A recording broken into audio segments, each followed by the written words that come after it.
Olá! É com grande alegria que convidamos você para a audição do 20º episódio do audiolivro Primícias do Reino.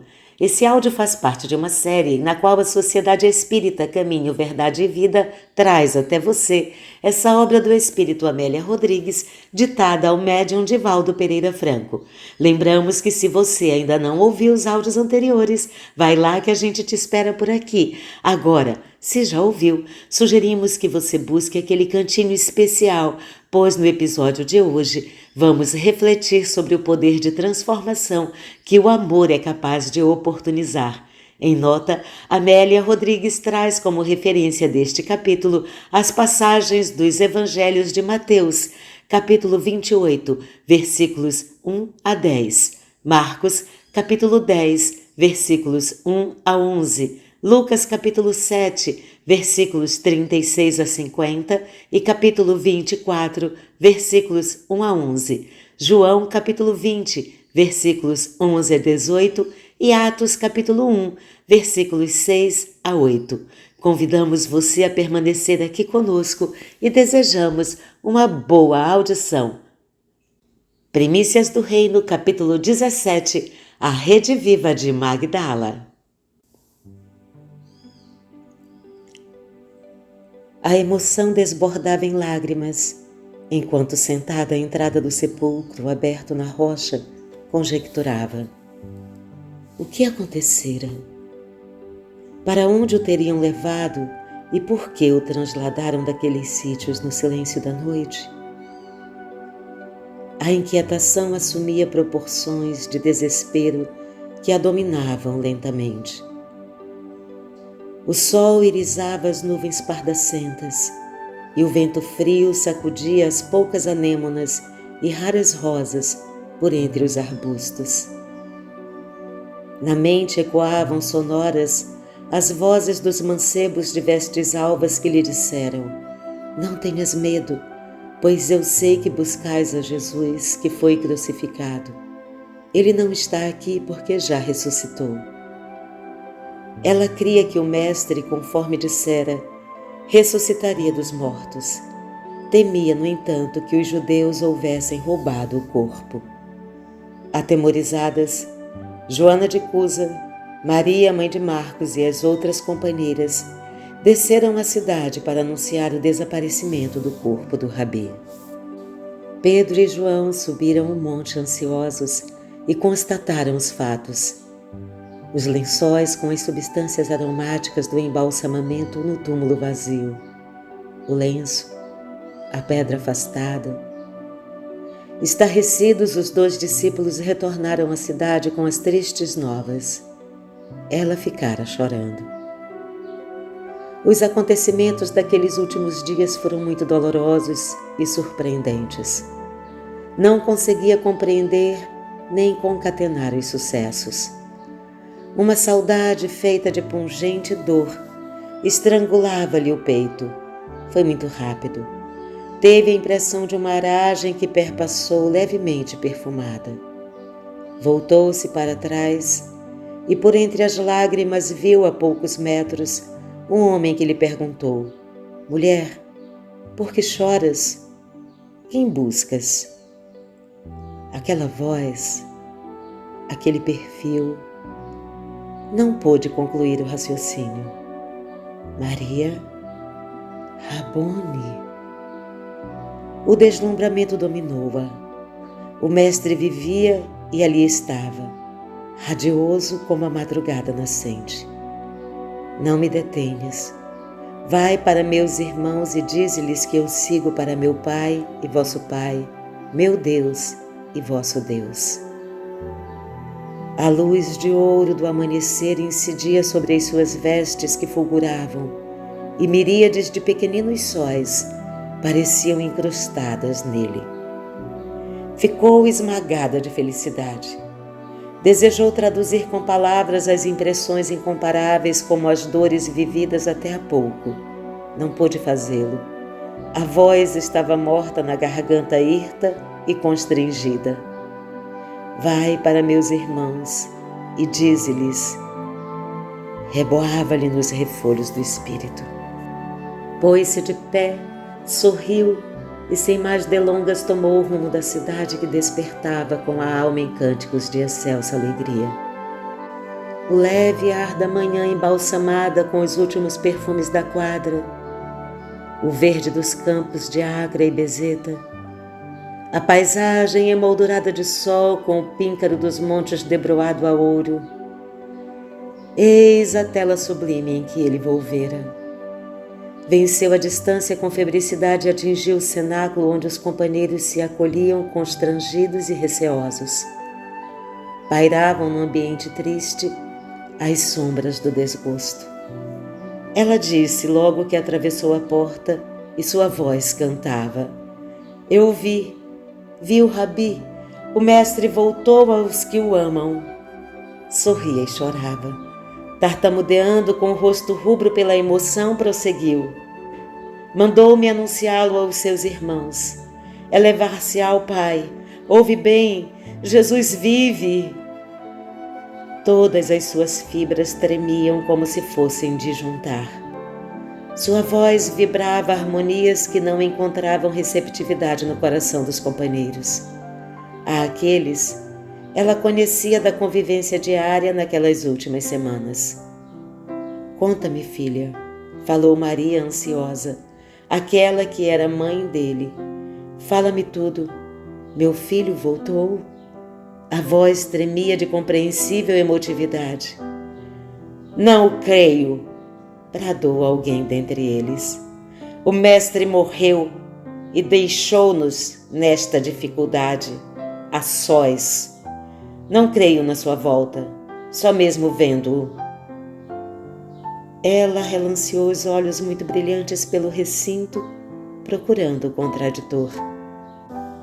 Ele avançou na sua direção, face contraída num rictus de ira e desencanto. Antes que ela dissesse algo, ele interpôs-se frente ao auditório perplexo, atônito, e vociferou: Mesmo que ele viesse... Interrompeu-se numa pausa. Iria apresentar-se a quem? Certamente que a Simão, que ele elegera para conduzir-nos, ou a João, a quem sempre distinguiu com seu amor, ou a sua mãe. Transparecia no tom sarcástico e zombeteiro da palavra cortante todo o azedume do seu espírito atormentado e infeliz. E depois de pausa maior ante a estupefação de todos: Mas a ti ele apareceu? Não creio. Não creiamos. Não é possível que ele tenha aparecido exatamente a ela. Não estiveram outras no sepulcro? João e Pedro lá não foram? Por que a ela? Foi como uma chuva de gelo e mal-estar que caísse sobre todos. Um silêncio incômodo invadiu a sala. Ela recuou. As indagações finais foram cruéis punhaladas. A ti? Por que a ela? Eram ácidos queimando e requeimando. Mesmo assim, com grande esforço, vencendo o próprio sofrimento, retrucou com voz débil: É verdade. Mesmo que não o creias, eu o vi. Apesar da minha antiga e infeliz condição, balbuciou humilhada. A mim me apareceu há pouco o Rabi. Eu o creio, filha, acentuou a sua saudosa mãe. Secreto pressentimento diz-me que meu filho vive. Eu o creio, porque sei que a nossa dor e saudade estão com ele, como a sua saudade se demora em nós. Envolveu-a docemente e procurou ouvi-la com atencioso carinho. Mentalmente, ela refez os caminhos percorridos, longos e tortuosos. Muitas vezes a bofetada lhe estrugiria em plena face. Era mesmo natural que lhe duvidassem da palavra. Ela se sentia toda podridão. Não fora o chamado do Rabi e estaria talvez na enxerga da infinita descompostura ou na total destruição. E, muitas vezes no futuro, verteria o pranto da recuperação até as fezes por ter sido louca. É comum proclamar-se virtude, meditava, e impedir-lhe a propagação. Quantas novas tentações procurava sublimar, só ela o sabia. Facilmente se impreca contra o erro, mas bem poucos são aqueles que alongam as mãos convertidas em alavancas de soerguimento para ampararem as vítimas da ignorância e da criminalidade. Não que desejasse justificar-se. Sua conduta fora inclassificável. Ela fora abjeta, sim, reconhecia-o. Em Magdala, seu nome e sua vila faziam parte integrante do roteiro de degradação da cidade. Ali se estabelecera.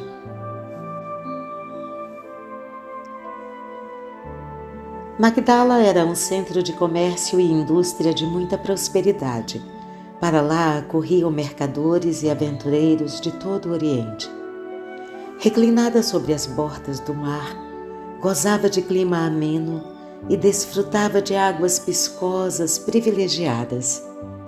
Estação de repouso, recebia viajantes ilustres e nobres gregos, romanos, babilônios, fenícios, medos, que lhe disputavam as amenidades, conseguindo negócios rendosos e prazeres fáceis. Compreensivelmente afluíam também aventureiros e cortesãs de corpos cansados que exibiam em luxuosas residências a mercadoria do próprio sofrimento em noites de orgia e loucura no caminho da queda total nas valas morais. Depois de dolorosas e rudes experiências, ela conseguira adquirir na cidade famosa luxuoso palacete, favorecido com jardins e pomar imenso, onde sicômoros antigos e vetustos confraternizavam com plátanos, roseiras e madressilvas pequeninas. Em sua casa recepcionava os homens mais requestados que transitavam pela urbe agitada. Era muito jovem. O licor da mocidade corria capitoso e sedutor, atraindo compradores ricos que se disputavam a vaidade de consegui-lo. A noite sempre lhe fora comparsa discreta, pois que ao cair das sombras e ao acender das lâmpadas e tocheiros, a velha porta de carvalho nos muros externos dava acesso àqueles que na via pública, por preconceitos e hipocrisia, exibiriam a honra de apedrejá-la, logo houvesse ocasião. Possuía na sua vivenda de linhas gregas, sóbrias, tudo quanto a ambição pode cobiçar. Joias exóticas de alto preço, perfumes raros e essências originais em vasilhames de alabastro trabalhado, tapetes persas e babilônios, arcas abarrotadas de seda e damascos, móveis de mogno artisticamente lavrados, moedas de todas as procedências, servos originários de vários países. Tudo quanto a vaidade diz que produz felicidade. Mas não se sentia feliz nem ditosa. Na imensa residência rica, cheia de preciosidades, sentia-se vazia, vulgar e atormentada. A sua condição de mulher rica não lhe mudava o caráter infame de pobre meretriz, mercadora dos perfumes da ilusão. Sofria indizível amargura. Em longas e tristes noites de soledade, parecia escutar vozes zombeteiras que lhe chicanavam a desdita e quase sempre experimentava os incomparáveis tormentos da obsessão pertinaz na mente e carnes cansadas e doloridas. Diziam-na endemoninhada e temia sê-lo. As mulheres, talvez mais felizes além de seus muros, invejavam-na, detestando-a ao mesmo tempo. E os homens inquietavam-na, perseguindo-a. Tinha ânsias de paz no imenso cairel do abismo das paixões aniquiladoras e desejava o amor, um estranho amor que ambicionava secretamente sem que o encontrasse. O amor que conhecia era em verdade luxúria e dissabor. Acreditava no amor que fosse feito de paz e ternura, doação plena e tranquilizante. Não esperava fruí-lo, todavia era sumamente infeliz e aguardava um dia não muito longe a selvageria de algum guerreiro déspota impiedoso ou as pedras da falsa pudicícia na praça.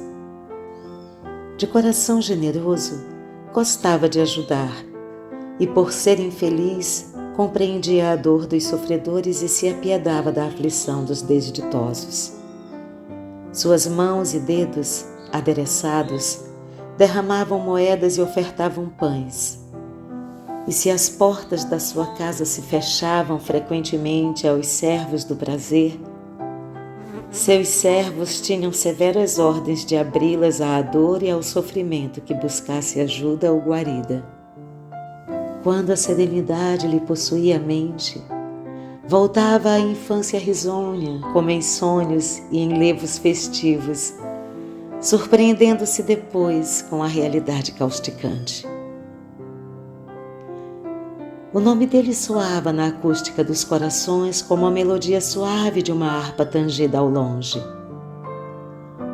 A dor foge ao contato das suas mãos e a luz dilata pupilas mortas. Uma alegria espiritual invade aqueles que convivem com ele e uma esperança estranha e doce empolga os corações onde ele se encontra, comentavam todas as vozes. As servas falavam sobre ele com estranho fascínio no olhar, antes mortiço e sem vitalidade. Chamavam-no libertador. E completavam que não era um libertador comum, quais aqueles que prometem quebrar as algemas de ferro da escravidão política e social, mas um singular salvador, que oferecia paz perene e libertação total. Tranquilidade e segurança íntima, independentes da situação física em que transitassem. Nas praças ou nas praias, pelos caminhos, as multidões seguiam-no fascinadas, como se ele exalasse felicidade naqueles dias rudes de provanças e misérias. Numa noite de perfumes primaveris, instada por uma serva de confiança, dedicada e fiel, permitiu um diálogo sobre ele. Trazia o coração opresso e sentia a álgida constrição das forças ignotas que lhe atesanavam o espírito, perturbando-lhe a razão e amargurando-lhe as horas. A jovem, que o escutara às vésperas, falou com desembaraço: Senhora, hoje ele pernoita perto daqui, em Cafarnaum. E de vê-lo, senhora. A voz era quase súplice. Dançavam-lhe na mente as fantasias do seu desespero. E assim mesmo considerou: receber-me-á o teu rabi? Dissera com desprezo de si mesma: os rabis são puros e detestam os infelizes, levantando a voz para ameaçar com castigos e punições aqueles que, iguais a mim, tombaram nas rampas da desgraça. O rabi, esclareceu a jovem entusiasta, ama os sofredores e confabula com todos, informando que as impurezas muitas vezes estão ocultas e ninguém as vê, dignos todos, no entanto, de compreensão e ajuda. Mas eu sou diferente, tu sabes que sou. Lágrimas fluíram quentes e confortadoras. como há muito não expunha. Senhora, ele disse que veio encontrar o que estava perdido. Sou uma condenada, dominada por espíritos imundos. Ele é a porta de redenção. Vamos, Senhora, ele vos receberá. A noite balouçava luzes miúdas no firmamento escuro, quando uma embarcação singrou as águas no rumo de Cafarnaum. O diálogo fora breve. Toda uma vida, porém, perpassou nele. Ao retornar, não era a mesma. Estranha e poderosa transformação imprimira no seu íntimo esperanças e ideais novos, dantes jamais sonhados. Sentira-se morrer enquanto o ouvia e sentira-se viver enquanto retornava. Na manhã seguinte, Magdala soube, pasmada, a notícia da conversão da pecadora. Distribuíra tudo quanto possuía e com o estritamente necessário iniciar a vida nova. Retornará, zombavam uns. Sempre foi louca, mofavam outros. A cidade não a perderá, voltará às noites de prazer, arrematavam os mais cínicos. Transcorridos poucos dias. Magdala era uma cidade paradoxal. Rica e deslumbrante, hospedava esses caracteres exóticos e atrabiliários que pululam em todas as cidades de luxo e lazer em todos os tempos. Havia em Magdala um homem de hábitos estranhos. Chamava-se Simão e permitia-se o devaneio de recepcionar pessoas ilustres que transitavam pela urbe famosa. Simão era fariseu, tendo o orgulho de zelar pelas tradições e exibir a fortuna pessoal. Pelo seu palacete passaram respeitáveis figuras das artes e do pensamento, gênios das guerras e das leis, sacerdotes e magos itinerantes.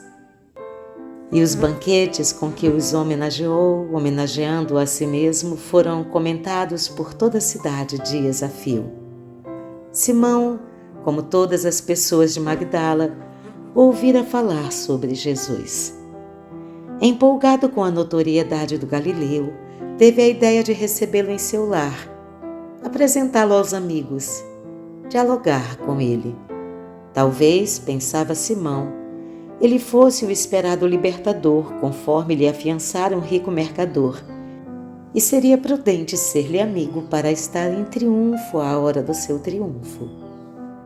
Se fosse um rabi autêntico, ser-lhe-ia honroso receber um homem santo naqueles dias de franco profetismo em Israel.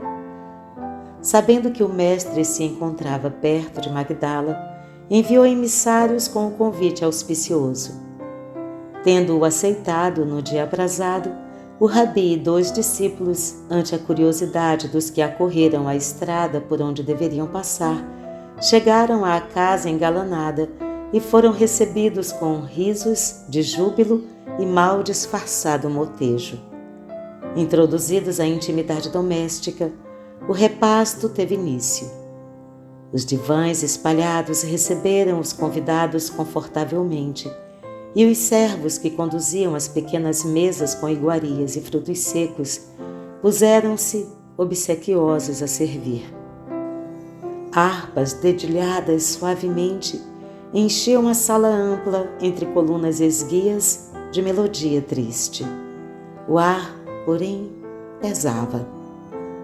Simão olhava de esguelha o estranho que parecia distante. Silêncio incômodo entre os convidados tornava a festa insípida, desagradável. As motivações de palestras redundavam em respostas monossilábicas, sem interesse.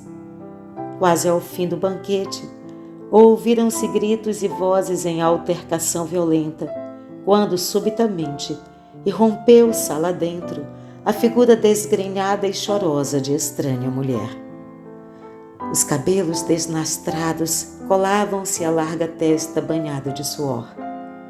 Os olhos brilhavam com intensidade fora das órbitas. Os zigomas salientes corados pareciam maçãs maduras, as vestes desalinhadas. Ela olhou em derredor, como se procurasse alguém, e semi-enlouquecida arrojou-se aos pés do rabi, que permaneceu impassível na posição em que se encontrava. Tudo fora tão rápido que Simão não tivera tempo de tomar qualquer atitude. Estava estupefato. Conhecia sim aquela mulher. Visitara antes sua casa e lá participara de alguma noite orgíaca. Estranha sensação visitou-o num átimo. Suor frio e abundante começou a escorrer desagradável. Seu lar honrado acolhia uma mulher de má vida. Desejou expulsá-la. Intentou mesmo fazê-lo. Temeu, porém. Conhecia a coragem dela, a sua audácia, pois que se atrevera a chegar até ali. Era Maria. Transtornada pela vitória que experimentara desde o encontro com Rabi, sentira-se liberta dos 7 espíritos demoníacos que a infelicitavam. Era outra, inteiramente renovada. Quanto sofrera sob o jugo deles! Mortificações, desesperos sem nome, crises terríveis de languidez e pavor experimentara nas suas malhas cruéis. Desde, porém, que os seus olhos claros incidiram sobre ela na noite que o fora ver, que se sentia libertada. Uma alegria nova, como jamais dantes experimentara, dominou-lhe o espírito aturdido e sofredor. Sentia-se esperançada, embora recém-saída do Pantanal.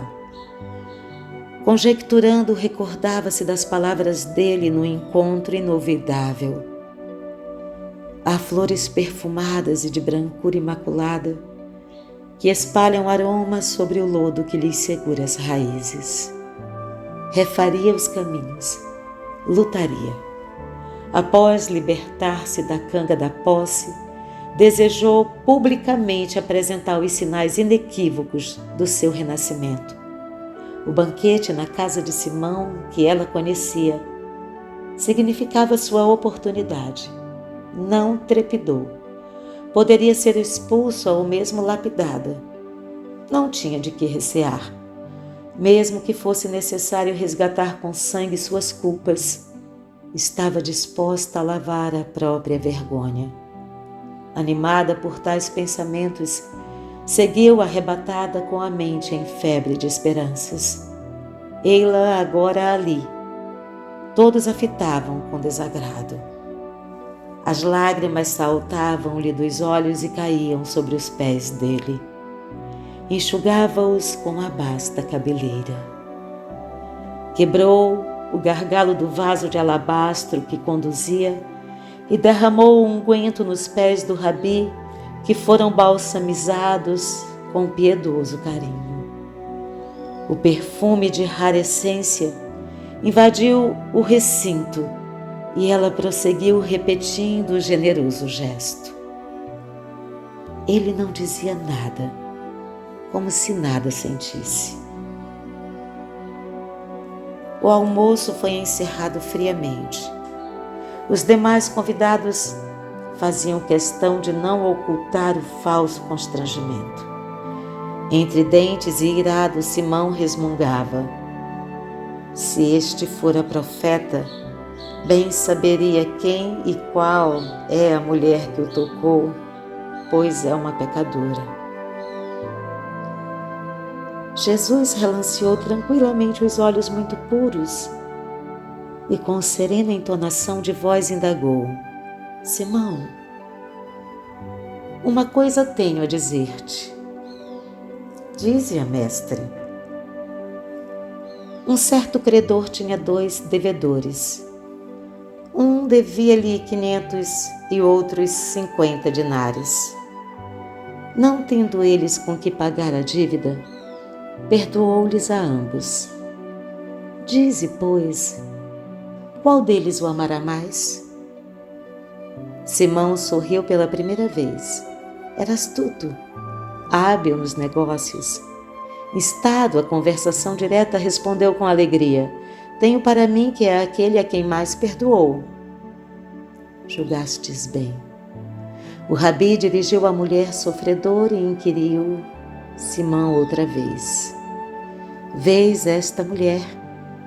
Entrei em tua casa e não me deste água para os pés, mas esta regou-me os pés com lágrimas e me enxugou com os seus cabelos.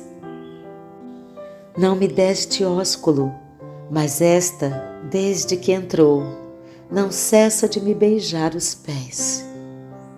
Não me ungiste a cabeça com óleo, mas esta ungiu-me os pés com unguento. Por isso te digo que os seus muitos pecados lhe são perdoados, porque muito amou. Mas aquele a quem pouco é perdoado, pouco ama. Simão estava estarrecido. Não compreendia aquelas palavras claras, talvez pelo impacto das desordenadas emoções que estrugiam no seu espírito atormentado e pusilânime. Abriu desmesuradamente os olhos e fitou o rabi. O mestre pôs-se de pé e, oferecendo as mãos à pecadora, falou com doçura: os teus pecados te são perdoados. Vai-te em paz.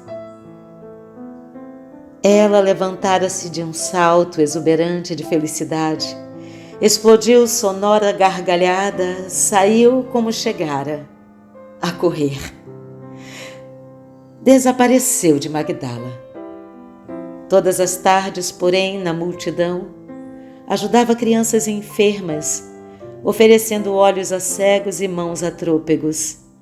Arrependida e ansiosa pela própria renovação total, pôs-se a seguir Jesus de cidade em cidade, por onde ele fosse.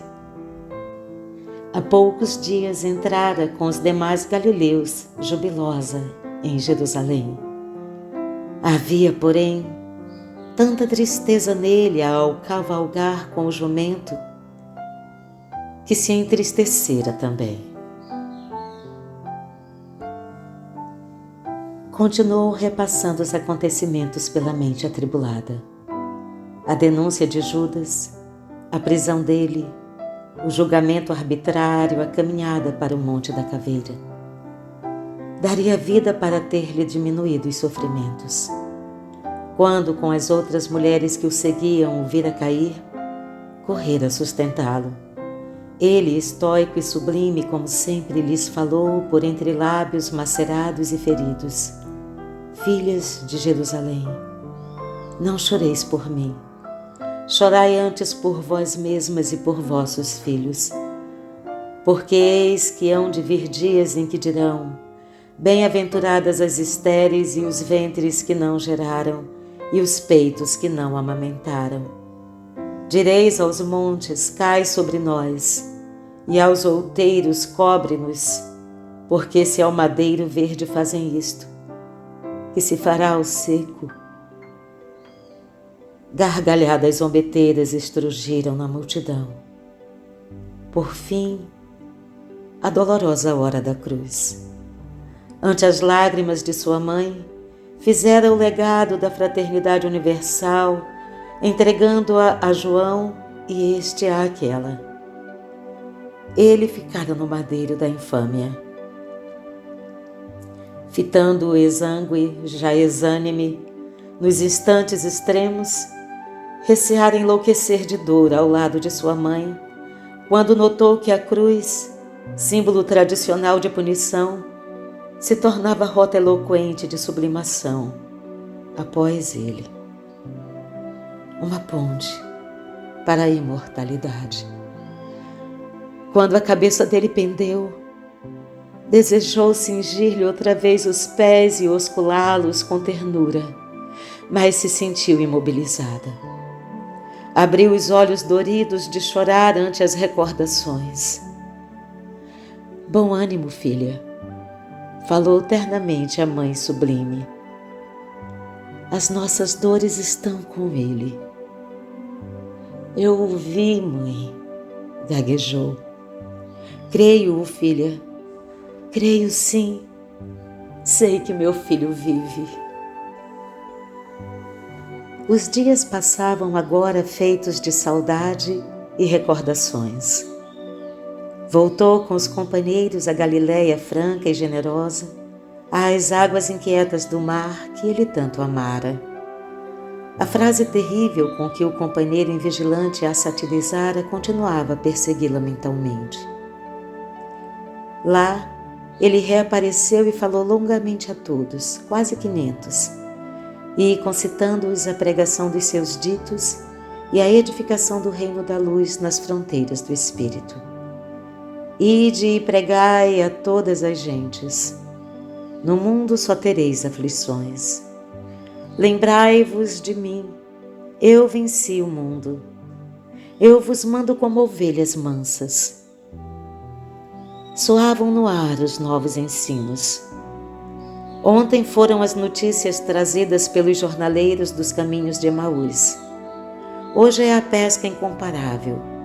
Ausente, ele jamais estivera tão próximo e continuava a inundar os corações com a sua presença inconfundível. Era o ministério que para eles começava.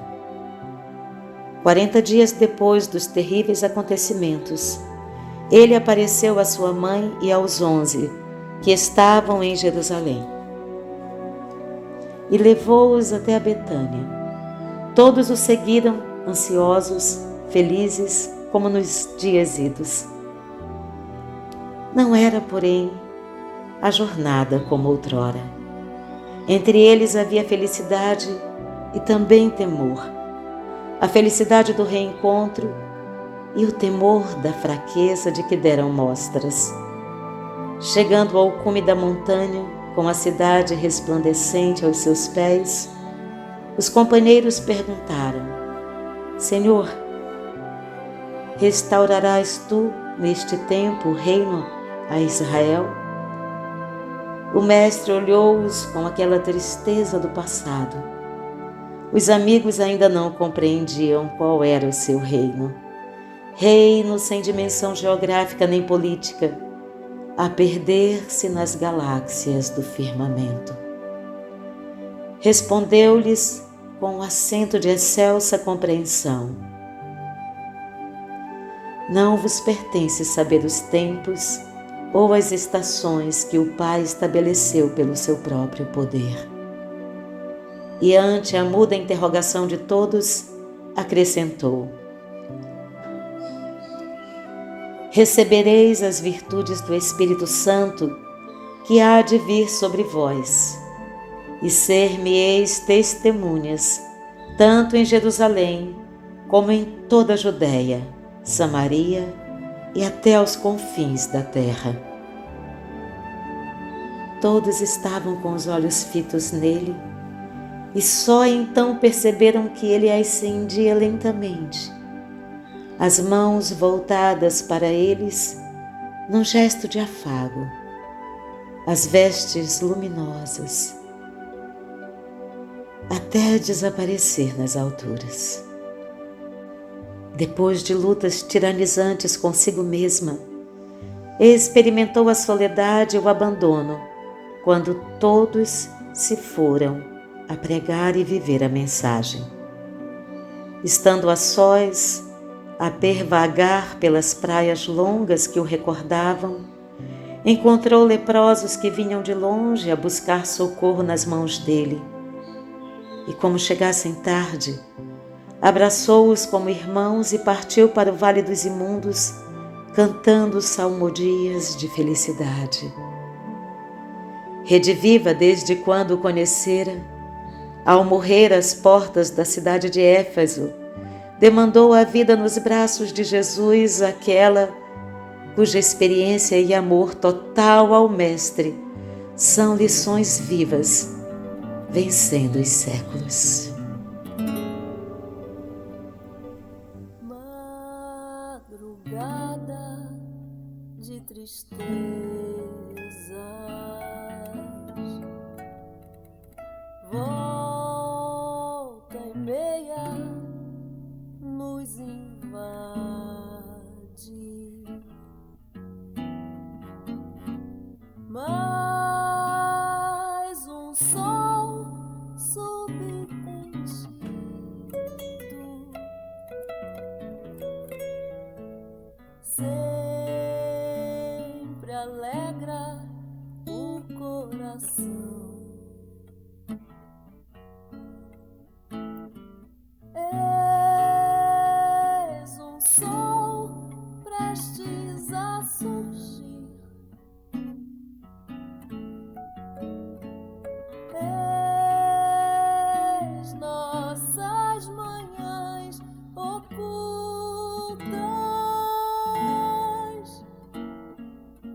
Madrugada de tristezas,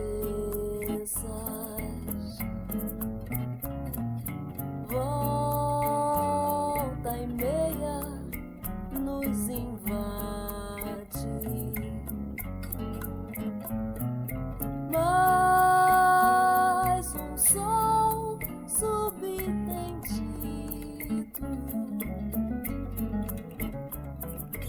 sempre alegra o coração.